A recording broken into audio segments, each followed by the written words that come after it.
Hi, guys, and welcome to the Business Booster series. We're on the next episode and we're talking all things branding. Very, very, very excited for this one because it's a very close friend. Anushka, thank you for being here. Anushka is the founder and creative director at TOD, which is Thought Over Design. We're talking all things branding and design today because that's so important in your initial stage of when you are launching your brand. Anushka, thank you so much for coming today and chatting with us candidly about all things branding. Yes, thank you for having me, Shan. I've always watched your videos and wondered when would be the day that you would invite me. I guess I've arrived. I am very, very happy to have you. And, I just feel like I've said this, and most of when I've started is when you're chatting with a friend, it's like a living room conversation and it's an honest and real one. So I know Yes. this will be too. Anushka, I'm going to start by asking you a question to start off with is what does TOD do? Yes. And secondly, why TOD? Yeah, sure. So, Shan, Thought of a Design is basically a brand strategy and design studio, a boutique design studio, I would say Yeah. almost, because it's fairly small. And the reason I decided to name it Thought of a Design was about, 8 years ago when I first started, was basically because there's a lot of strategy and thinking, and understanding that goes into our process before we begin designing. Yeah. And therefore, there's always this sort of very intentful process that we follow, and hence Thought of a Design. Yeah. Yeah, I love the name, and I think it's great because you also do strategize with your clients. You go Yes. into the whole like strategy aspect, which we're coming to. So I'm going to Yeah. let you explain that. But I want to first ask you what your process is as an agency. Yeah. When a brand comes to you, what's your process like? Yeah. So, when someone reaches out to us, at first we really try to understand what it is that they're doing. In fact, we've begun to really enjoy working with direct-to-consumer brands because a lot of the times it's led by founders who are very passionate and invested Yeah. in the entire journey. Yeah. So we really like to get a sense of who we're going to be working with, what their product is, how it's different from what's out there, and what the benefit is to the consumer. Yeah. So we actually spend some amount of time curating who we're going to be working with as well. So while they're assessing us, we're kind of also assessing whether we'd be able to add value to what they're doing. The second piece that we kind of get into is, understanding from them what it is they're trying to do. So we actually invest time in doing some stakeholder interviews and even doing like group immersions with the leadership team of the company to assess, where things are, where things need to go. And we then even speak to consumers. We do a little bit of qualitative research and understand, where consumers' minds are at. And then, of course, we also look at doing some cultural category and consumer research, which is to understand where the market is going, where people's mindsets are. After which we sort of align on something that we like to call a brand purpose. And that kind of begins the journey for creative design. And that's when we kind of get into, designing a brand identity or even coming up with a brand name for that matter. Yeah. For those of you watching this answer is actually so important from what Anushka has said, because it is not just a lock, stock, and you just, come across a name and start. Yeah. It's actually a huge process, and that's something we don't understand, and we waste our money actually not doing it because at some point you'll have to do it. Yeah. So I think this brand immersion and actually getting into the strategy and talking to the founder and people that have been involved from the start is so important. Yes. And I know you do get into that Yes. at quite a deep level with your clients. Okay, so I want to ask you, Anushka, the most simple question, but what kind of brands require branding? Is it any and every brand that requires branding, or what's it like? So I think all brands today need to have a voice with which they speak to their customers, all right? So I think if you're a brand, definitely you need some kind of branding. But I think the kind of projects that we take on are with consumer brands. Yeah. Brands that need to speak to a consumer today directly. So, I think we've been seeing a huge surge of, young founders and entrepreneurs starting up businesses Yeah. that are going head to head against some of the biggest conglomerates in the country, right?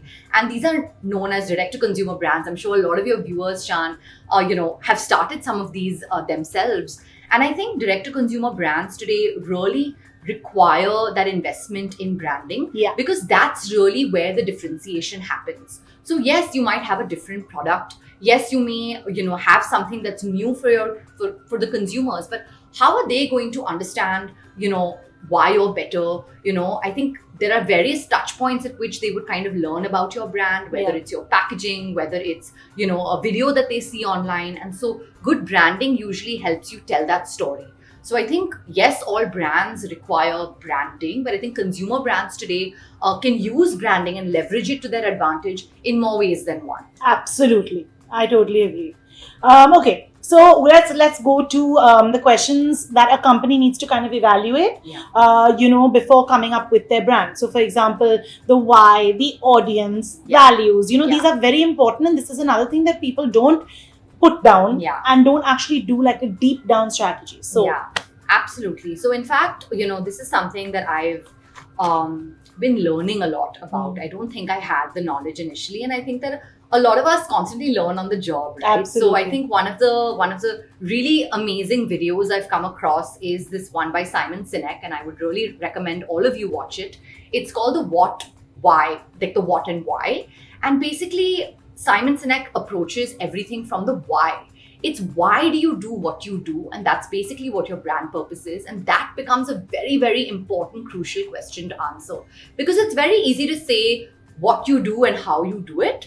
But it's not that easy to answer why you're doing it, right? So I think that if all, entrepreneurs and new businesses invest time in answering that why, everything else kind of becomes a lot easier. Because at the end of the day, people buy into why you're doing something. Absolutely. And they connect with it at a much deeper level when they relate to it, right? So I think that's an important thing to invest in. Of course, the manifestations of that become, what's my brand voice? What's my brand personality? How does my brand speak? What does it look like? Is it something that's very casual? Is it extremely, sophisticated? So all of these things are manifestations of that. But first, I think it's always important to answer the why you do what you do, and why are other people going to buy into you, and why you're relevant. Absolutely. That's so important, because I love also when people ask, why did you start this? Or why did you think of this? Or that initial question. So completely agree with you. Okay, so this is another very important thing. Like I said, if people don't invest very much in the beginning about, with their branding, but at some point need to come and do a rebrand. Rebrand is also as important. Absolutely. And many brands just want to do it after a couple of years, right? Absolutely. When things change. So one, how does one know when it is the right time to do it? And two, what's the process you follow? So I think, there's no one solid answer for when is the right time. I think as an entrepreneur, you keep learning about your business once you've started it. If there's a moment in time where you feel what you're doing isn't matching up to what you're putting out there, or what has already been out there, and you feel that, it's a good time to make the switch, I think that's a gut feeling, and you'll know it, right? It's good to then get advice from mentors and other people in the industry, or even your customers, on whether it's the right time to make the switch. I think another one, and I can give you an example, Shan. I worked with Nykaa.com in 2013 and 14, and I started working with them on designing their mobile apps. And while designing their mobile apps, we had a conversation around brand. And Falguni and Advaita both were very open to the idea of rebranding, because they had reached a certain scale. And at that point, they were just in the process of receiving their Series A funding. And at that point, they decided, before they would announce the fundraise, and before they got into a very large public announcement with Femina, they were doing some kind of a collaboration with them, that they would basically rebrand. And so we were fortunate enough to get that rebrand project, because we already had a working relationship with them. And I think it's also good to do it when you know that, okay, what you've done is not going to serve you moving forward, right? So I think that's something that kind of comes with a little bit of experience, and also just knowing where your brand is going to go. That's great. Actually, that's so nice, because when you're doing something new or launching something on a large scale, they were able to do a rebrand just before that. Absolutely. And I think that it's never too late, really, to do that. And so I think that if you have convictions about, this rebrand, then just find the right people to do it with. Correct.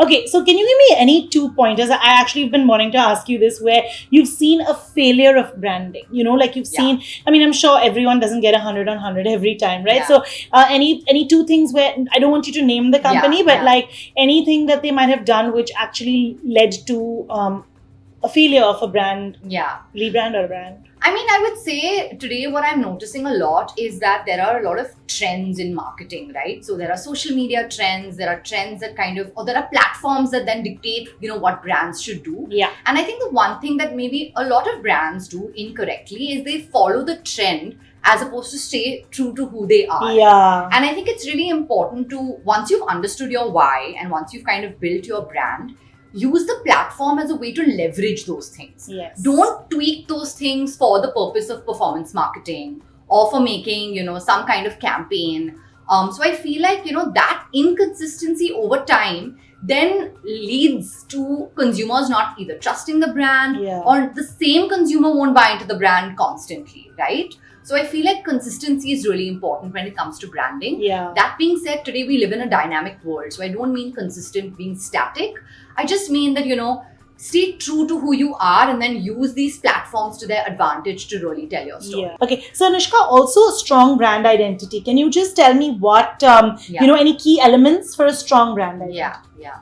So I think, a lot of people think it's the logo. All right. So that's just one part of your brand identity. I think one of the most important parts of your identity today is the voice of your brand. How is your brand going to speak? Yeah. And there are a couple of tools that we use to arrive at the brand voice as well.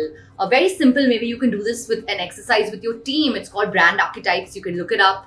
And it's a very useful exercise to kind of identify an archetype and then build the personality of your brand around that archetype. So I think brand voice, personality, archetype, those are very important details. Of course, then you get your logo, your color palette.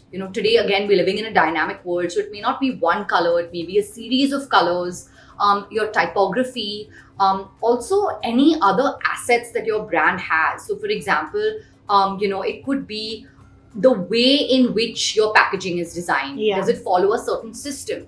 That becomes something that people keep remembering in their mind. It doesn't necessarily have to be only the logo that's the biggest thing on the pack. Sometimes it's the way the pack is designed, and then when you look at it from really far, that's the brand, right? So it's that. It's another really important thing that I think a lot of brands now are learning, and some of them still, I think, are on that journey, is your brand photography. So suppose you're a lifestyle brand, the way you shoot your photos, or if you're a product brand, the way you shoot your packaging and the way you shoot your product becomes so important. So I think always invest in creating a tone. So if your images are going to be warm, retain that tone throughout your campaigns. Don't constantly keep changing it because customers remember the final image. They don't remember it in parts. So I think brand photography is really important today, and the tone and the mood in which it's shot as well. Yeah, that's so true, because I actually relate to colors. As a person, when I look at different brands, I relate to colors. And why do brands keep changing? That's not a consistent brand identity. Please remember what Anushka has said. Okay, I want to ask you any homegrown examples of brands that you think have a very strong brand identity, and maybe your reasoning why. Yeah, I think my favorite example is Indigo Airlines. It was designed by Wyden and Kennedy many, many years ago, and I still look to that as a benchmark of really great branding, in the country. And I think it's because what they did. They questioned the category codes of the airline industry, right? They made it fun, they made it witty, they made it intelligent, and a lot of airlines at that time did not put the consumer on a pedestal. Yeah. They thought the consumer is not going to get it. But Indigo took that plunge. They figured the consumer is someone who wants to be engaged. The airline is a really engaging environment, and therefore they used very small things to deliver that experience. Yeah. And I think today, if you have traveled in an Indigo airline, you'll always remember opening up that sandwich. Or, a lot of us use the nutcase as well. Yes. And there are these little keepsakes that they have as part of their merchandise and their product range that remain with you. Yeah. So I think Indigo Airlines is a great example. And I like to take Indian examples because I think, our country has built some really great brands. I think another example that I really enjoy is this brand called Social, which is a restaurant chain designed by Impresario. And I think while the branding may not particularly resonate with me or my age group, I think it's a really fantastic brand because the way they've designed it, you don't just think of it as a standalone restaurant. Yes. It changes with every single restaurant. They have a cultural thread running through how they design their spaces. Yeah. They look at every space as an opportunity to develop that language further. Yes. It's not just same cookie cutter things going from one day to the next or from one space to the next. And that's not easy, guys. They invest a lot of time in this. I've spoken to people who work at the company and Riaz, and I know that they're extremely invested when they open a new restaurant to understand the locality, understand the space, understand how they can build the brand story uniquely in that space. So I think these are some really good examples of brands in our country. Yeah, you also gave me the Sapko example. Yes, which was absolutely. What was the reason behind that? So I think firstly I love coffee, and Sapko is a new coffee shop that came up just before the pandemic in Bandra, and it's actually been designed by a friend of mine, Anirudh, and I really like the way they've designed the branding, because they've actually used language as one of the key components to design the brand. Yeah. So they have things written in different languages as well, and they talk about also like where the coffee is coming from and how it's being roasted and things like that. So I think those are things that are really nice, and it's one identity I feel that also for some reason, while it's very modern, it has a sensibility of being Indian as well. So I think those and also your client, which we spoke about, Whole Truth. So I mean, that's a bias, of course. But I really like it as well. So one of the brands that we've worked with is the Whole Truth, and we actually work with them on strategy, naming, and branding. So I think the reason I also really enjoy it is because a lot of people resonate with it when they see the packaging, and I think it's made like a consumer connect. Yes. And that's really when I feel like we've done our job. When consumers are liking what it is, when they're posting pictures of it being unboxed, when they really resonate with the stuff that they're seeing in their unboxing experience. So yeah, absolutely. Okay, I want to ask you one last question. Is branding, according to you, how does that really help? Yes, it helps you set the brand tone, it helps you set the brand identity, the voice. Does it help you grow your business in any way? What is that correlation? Yeah. So I think, when I look at branding from the studio's perspective, it's just one component of branding. Right? Branding is a much bigger gamut. What we do is strategy and design. And what we do really helps cement the brand and give it a really strong foundation. What we can also help with is, as you grow your brand or your range of products, etc., we can help you with designing those elements as well. However, I think if you have a strong brand, there are obviously other things you need to do to get the word out, right? Like brand marketing, for example. And I think that's something that people often confuse with, a sales campaign, for example. So brand marketing is when you want to get the story of your brand out, when you want to get, the message or your purpose out. And I think if you do it well, it will result in sales. Absolutely. Right? Yeah. But it's not a tactical campaign. So I think those are really important things that, brand owners need to invest in as well. Yeah, totally. Thanks, Anushka. It's been so lovely to have you here. And this, honestly, you've been really candid and told us really why you think branding is so important, even though you have an agency of your own, and how some people can actually do branding wrong. I want to ask you how people can get in touch with TOD. What level and what stage do you actually ask them to reach out to you? Because will it be before the brand launches? Will it be after 6 months? What's it like? Yeah. So I think the best time to get in touch with us is, I'll say based on examples. So a lot of brands get in touch with us before they launch, and I would actually recommend getting in touch with us a year before you plan to launch, 6 months to a year before you plan to launch, because there's a lot of groundwork that needs to happen to be able to build a strong identity and a voice, and then produce, your packaging or, any other things that need to be done. And another time to get in touch with us is when you think you're ready for a rebrand potentially, or if you have a fun campaign that you want to work with us on. So you do individual campaigns as well? We do. We produce them, we help you with them, and those are things that we do. That's also a good time to get in touch with us. Awesome. Thank you so much, Anushka. It was great having you here. I hope you guys enjoyed this. If you have any questions, leave them below in the comments. Thanks so much for watching. Thank you.